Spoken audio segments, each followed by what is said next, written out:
Salut à toi mec, j'espère que tu vas bien. Aujourd'hui j'ai envie de te parler d'un sujet qui me tient à cœur, surtout en tant qu'homme d'été 1. C'est le regard de ta femme sur ta maladie. Avant ça, j'ai envie de te faire un petit disclaimer mec. Je suis éteint, je suis fatigué sa mère. J'ai couru hier 10 km. Alors ça peut te paraître complètement nul, ça peut te paraître rien 10 km. Parce que maintenant on banalise les 42 bornes, on banalise même les ultras mec, c'est une dinguerie. Mais je te jure qu'aujourd'hui je suis mort. Et honnêtement je reviens de loin. Honnêtement quand tu cours pas, et je vais t'expliquer là juste après, mais quand tu cours pas, 10 km c'est beaucoup. Alors je cours, mais ça faisait, en gros j'ai une blessure à l'ischio jambier, enfin au ischio, entre le fessier et l'ischio. J'ai le tendon qui est éteint, donc du coup j'ai une blessure là que je traîne depuis à peu près un an et demi, donc ça fait longtemps. Et ça me fait chier parce que ça me gêne pour aller en montagne, ça me gêne pour courir du coup. Donc voilà, et je faisais en fait, jusqu'à il y a 3 semaines à peu près, je faisais un protocole de kiné où en gros tu cours par cycle. Donc en gros tu fais, sur tapis c'est le mieux, tu fais 2 minutes de course et 1 minute de tapis, enfin de marche, et ainsi de suite, tu vois, et tu fais ça, je sais pas, genre 5 fois. Et il y a 3 semaines, j'ai enfin eu le feu vert pour courir, enfin pour courir d'une traite. Donc ça fait 3 semaines mec que je cours, et honnêtement j'ai fait un bon temps hier, je suis assez content. J'ai fait 55 minutes 20 je crois, pour 10,6 km je précise.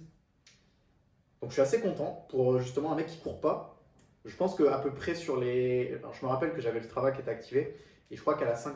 Enfin, au 10e kilomètre pile, je crois que j'étais à 52 minutes 40, un truc comme ça. Donc franchement, je suis assez content. J'ai vu que j'ai fait 111e sur 540, je crois. 539 ou 540, je sais plus. Donc honnêtement, pour un mec qui court pas, je suis vraiment fier de moi. Et je suis éteint. Et j'ai mal, évidemment, enfin, bon, à la limite, les courbatures, ça va, mais c'est plus les articulations et notamment le tendon de l'ischio, là, qui siffle fort. Mais écoute, je t'expliquais juste ce qui s'est passé hier. Donc, c'était hier matin que j'ai couru. On va revenir au sujet de la vidéo. J'ai assez parlé de moi. Le regard de ta femme sur ton diabète, toi en tant qu'homme. Tout d'abord, j'ai envie de te dire un truc, c'est que pars du principe que ta femme, ou du coup ta future femme, je ne vais pas le préciser à chaque fois, mais tu as compris l'idée, portera toujours un regard sur ton diabète de type 1. Voilà, c'est indéniable. Elle portera toujours un regard sur ton diabète de type 1. Je vais t'expliquer. Pour moi, il y en a 3 grands, mais je vais te les expliquer juste après.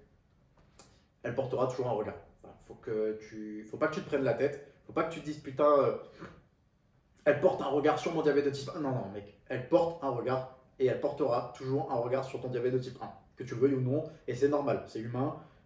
Et je pense que d'ailleurs, même toi en tant qu'homme, tu pourrais le faire sur ta femme qui est diabétique. Enfin, bon, ça c'est encore un autre sujet ça. Parce que du coup, toi, tu es un homme diabétique de type 1. C'est encore un autre sujet si jamais tu sors avec une femme qui est diabétique de type 1 elle aussi. Bon bref, là je m'égare. Tu pars du principe qu'elle portera toujours un regard sur toi, enfin sur ta maladie du coup. Et ce regard, il ne faut pas que ça devienne un facteur de perte de confiance. Voilà, je l'ai bien dit. Il ne faut pas que ça devienne un facteur de perte de confiance. C'est-à-dire, peut-être que tu vas te dire, tu vas te poser plein de questions du genre, elle me surveille, elle me voit pas comme un homme solide, euh, elle va sûrement se poser des questions. Donc ça peut être par rapport à, je sais pas, si ta maladie c'est le yo-yo, tu fais des hippos, elle va peut-être se poser des questions. Je sais pas, ça peut être plein de trucs du genre. Elle voit que je gère pas. Est-ce qu'elle me prend pas pour un sgeg? Est-ce qu'elle m'estime encore? Ça peut être plein de choses. Est-ce que là elle voit que ça va pas? Voilà. Tu vas te poser sûrement plein de questions du genre. Et le plus important en fait, c'est que ta peur ne doit pas se voir à travers son regard. Je sais pas si je l'ai bien dit, mais en gros, il ne faut pas que ta peur vienne de son regard à elle. Ta peur ne doit pas être à travers son regard. C'est ça que je veux dire. Pour moi, les 3 points, enfin les 3 regards qu'elle peut porter sur ta maladie, donc on va faire ça en 3 points. Ben, je vais les faire dans l'ordre. Enfin, je vais pas te les lister d'un coup, je vais te les faire dans l'ordre. Donc on va passer au premier. Pour moi, du coup, le premier regard qu'elle peut porter sur ta maladie, ça va être un regard inquiet. Donc c'est-à-dire inquiet, bah, elle va sûrement se poser beaucoup trop de questions. C'est une femme, c'est une personne émotive. Elle va sûrement se poser beaucoup trop de questions pardon, sur ta maladie. Et elle va sûrement se dire, putain, est-ce que là il gère? Est-ce que ça va aller? je sais pas, si tu fais une hypo, est-ce qu'il va pas s'évanouir? Ça va sûrement être des choses comme ça. Elle va sûrement te poser plein de questions. Elle va sûrement être, entre guillemets, trop envahissante vis-à-vis de ta maladie. C'est normal, elle s'inquiète. Donc, en fait, toi, qu'est-ce qu'il faut que tu fasses? Déjà que tu comprennes bien que, en tant que femme, c'est une personne émotive. Et en gros, si tu veux, son anxiété, elle te la fait ressentir de cette manière-là. Elle la ressort de cette manière-là. Donc, elle va sûrement te poser plein de questions. Elle va être envahissante. Et en fait, donc toi, ton rôle, ça va être tout simplement de la rassurer et de lui montrer que tu gères. Tout simplement. Si elle est inquiète pour toi, tu lui montres que tu gères, tu la rassures. Parce que, bah, comme je t'ai dit, faut traiter son anxiété en fait. Et puis, encore une fois, c'est une personne émotive, c'est normal. Bon, on est émotif aussi, mais à différentes échelles. Ensuite, elle va sûrement porter un regard sur toi maladroit. Alors, celui-là, c'est celui que j'aime le moins. Ce que j'entends par maladroit, c'est pas qu'elle s'en fout. Je veux bien que tu comprennes ça. Alors, tu peux tomber sur une meuf, ça, ce regard-là, je vais pas le traiter aujourd'hui. Tu peux tomber sur une meuf qui s'en branle, hein. Mais dans ce cas, je pense que si elle s'en branle de ta maladie, pardon, c'est qu'elle s'en branle de toi tout court. Voilà, je te le dis cash, tu t'en bats les couilles de ces meufs-là. Si t'es avec une meuf et qu'elle s'en branle de ta maladie, elle s'en branle pas que de ta maladie. Voilà, que ce soit clair. Donc, tu me la dégages, frérot. Tu me la dégages, t'as rien à faire avec. T'es un diabétique de type 1. Non, enfin, t'es un homme diabétique de type 1, mais quand même. Donc, du coup, le regard maladroit, je veux bien que tu fasses la différence. Ça n'est pas du tout qu'elle s'en fout de ta maladie, mais c'est plutôt qu'elle ne la comprend pas. Tu vois où je veux en venir? Elle ne comprend pas ta maladie. Donc, par exemple, elle va peut-être te faire des remarques maladroites, te faire des remarques qui sont complètement à côté de la plaque, et toi, tu vas être là en mode putain, mais elle m'a pas écouté, elle n'a pas compris, ou elle s'en fout. Alors, c'est. Bon, peut-être qu'elle t'a pas écouté, ça dépend du moment où tu lui as parlé de certaines choses et que bah là, elle te ressort la chose de. Ça dépend, on va dire. Mais en tout cas, non, c'est pas qu'elle s'en fout, mais c'est plutôt, je pense, qu'elle n'a pas compris. Donc, tu lui expliques. Tu lui expliques tranquillement. Même s'il faut, tu te poses avec elle. Tu peux faire des points avec elle par rapport à ta maladie. Tu lui expliques. Des fois, ouais, elle va peut-être te dire un truc du genre, je sais pas, t'es en hyperglycémie, t'es à 3,50, tu sais que tu peux faire de l'acétone. Tu lui dis, tu dis putain là c'est la merde et tout, ma glycémie elle descend pas. Alors sans le but c'est pas de l'alarmer, de l'inquiéter hein, non plus. Hein. Donc tu lui dis juste voilà bah là c'est un peu la merde, ça descend pas, j'ai piqué, j'espère que ça va bien descendre et tout. Mais dis ça vraiment calmement, enfin faut pas que tu sois anxieux toi aussi tu vois. Parce qu'elle va le ressentir. Donc faut pas non plus que tu passes du regard maladroit au regard inquiet tu vois.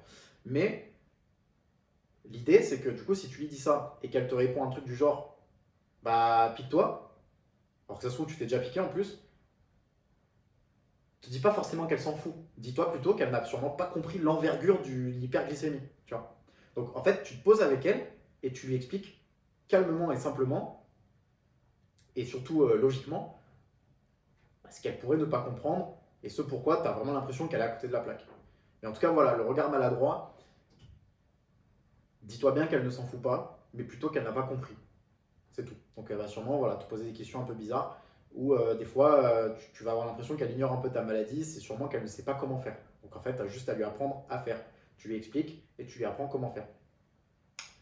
Et ensuite, le dernier, et ça c'est évidemment celui qu'on veut, c'est le regard, on va dire, j'allais dire de confiance, mais peut-être que tu peux dire le regard sécurisant sur toi.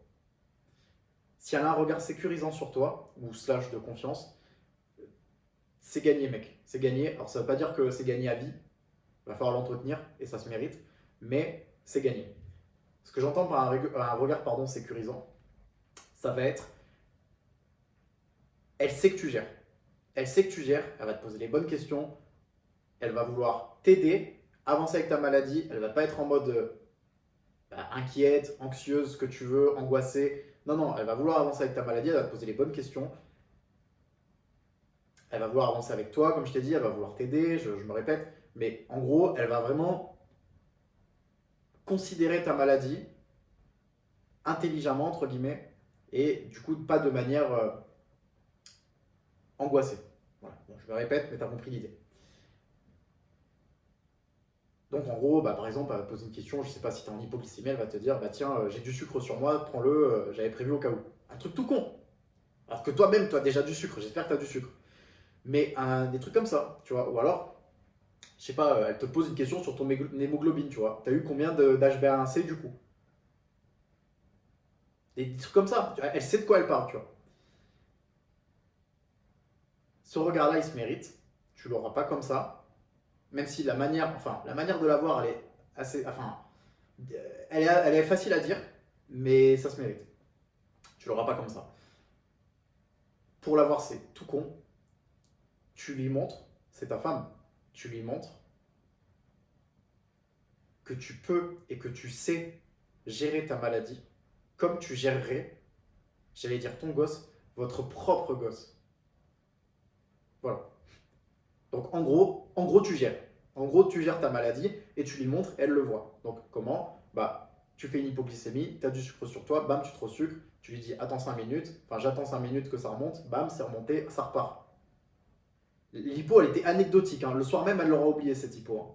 Donc c'est aussi con que ça. Par contre, si à l'inverse, t'es là, tu fais une hypo, t'as pas de sucre sur toi, et tu lui dis putain, je suis dans la merde, putain, je suis dans la merde, bah là, elle va sûrement avoir le regard inquiet sur toi, du coup, et oui, potentiellement, elle va. Les questions que tu te posais, que je t'ai dit que tu pouvais te poser au début, bah, elle va sûrement se les poser, ouais. Du genre, bah, est-ce qu'il est solide, mon gars, tu vois. Donc voilà, le regard sécurisant, c'est celui qu'on veut, c'est le bon oeil qu'elle va porter sur toi. C'est impératif que tu l'aies. C'est impératif que tu l'aies.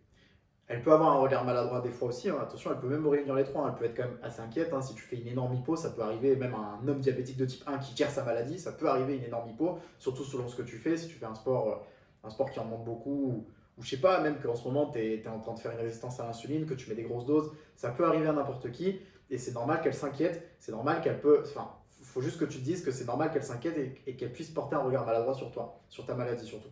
Mais celui qui doit dominer, c'est le regard confiant. Et si elle ne l'a pas, ou le regard sécurisant, si elle ne l'a pas, bah va le chercher, mec. Va le chercher, il faut absolument que tu ailles le chercher. Et comment tu vas le chercher? Tu gères ta maladie. Voilà, je t'ai donné des exemples avec les hypos, ça peut être pareil avec les hyper, ça peut être avec ce que tu manges, ça peut être comment tu dors, ça peut être énormément de choses. Tu vas chercher ça de partout et tu lui montres que tu maîtrises ta maladie, que tu maîtrises ton sujet, que tu connais ton corps, que tu connais tes doses, que tu connais tout. Comme ça, elle n'est pas là à vouloir te surprotéger et à vouloir gérer, enfin t'aider à gérer à sa place, enfin à ta place, pardon, à cause de son anxiété. Voilà. Ensuite, celui-là, pour moi, il n'est. Enfin, ça dépend, ça va dépendre des cas, mais pour moi, c'est pas un. Ça peut un peu sortir du lot. Elle peut potentiellement. Mais en fait, ça dépend plus de toi, en fait. Ça dépend plus de toi et de ta vision, de ta vision de la situation, de la chose. Elle peut potentiellement ne plus voir l'homme que tu es. Et donc, du coup, te voir comme quelqu'un de faible. Mais ça dépend surtout de toi. En quoi? En gros, pour moi, si tu as l'impression qu'elle ne te voit plus comme un homme et qu'elle te voit comme quelqu'un de faible, en fait, peut-être que ça n'est pas du tout le cas et que c'est juste toi qui as cette impression-là. Et c'est ce que je disais au début de la vidéo. Je te disais, faut pas que tu aies peur. Non, comment je t'ai dit ça? Alors, excuse-moi, mec, je me suis permis de couper parce que j'étais en train de m'emmêler complètement les pinceaux. Mais du coup, ce que je voulais dire, c'est qu'il faut pas que ta peur se voit à travers son regard. Donc, si tu penses qu'elle te voit comme quelqu'un de faible, dis-toi que peut-être que ta peur se voit à travers son regard. Enfin, ta peur existe à travers son regard.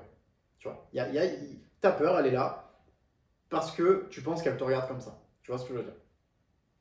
Donc, fais attention à ça. Ça peut être vrai, elle peut vraiment te voir comme quelqu'un de faible. C'est normal, hein, c'est une femme. Elle se repose sur toi. C'est comme ça que marche la relation. Enfin, elle se repose sur toi, mais elle est indépendante, elle sait vivre toute seule, je te rassure. Mais tu es censé porter la relation quand même. C'est toi l'homme dans l'histoire. Et forcément, bah, si elle voit que ton diabète, tu le gères comme un golemon, ou c'est de la merde, ou il est très compliqué. Enfin, non, s'il est très compliqué, ça va plus être un regard inquiet. Mais si en tout cas elle voit que tu le gères comme un golemon et que tu te fais complètement, surtout, envahir par ton diabète, et surtout si tu subis ton diabète et si tu subis ta maladie, elle peut potentiellement, oui, te voir comme quelqu'un de faible et ne plus voir l'homme solide que tu étais ou que tu es. Donc, il faut que tu reprennes ton trône, tout simplement. Donc, tu reprends les choses en main, tu reprends ta maladie en main, tu ne te laisses plus envahir par ta maladie, et le moindre détail compte, et crois-moi que c'est dans les moindres détails qu'elle va voir en quoi, pardon, tu es un homme qui passe à l'action et qui gère sa maladie. Voilà. Écoute, je vais te laisser là-dessus. Il y a encore plein d'autres choses à traiter sur la thématique du couple. Enfin, surtout que nous, du coup, on va parler, on va se mettre à la place de l'homme d'été 1 et du coup de la femme qui ne l'est pas. En tout cas, dans ces vidéos-là que je suis en train de te citer. Je ne sais pas du tout quand est-ce que je vais sortir la suite de ce que je viens de te faire aujourd'hui, mais honnêtement, je pense que je ne vais pas trop traîner. C'est des sujets qui m'intéressent énormément et qui sont assez importants. Donc, écoute, mec, je pense que j'ai fait le tour de la vidéo, j'ai fait le tour de ce que j'avais à dire sur cette thématique-là, sur les regards qu'elle pouvait porter sur toi. Je te souhaite une putain de journée. Je te souhaite de tout arracher. Je te souhaite de gérer ton diabète, pardon. Ton malade, j'allais dire. Je te souhaite de gérer ton diabète comme un putain de bâtard.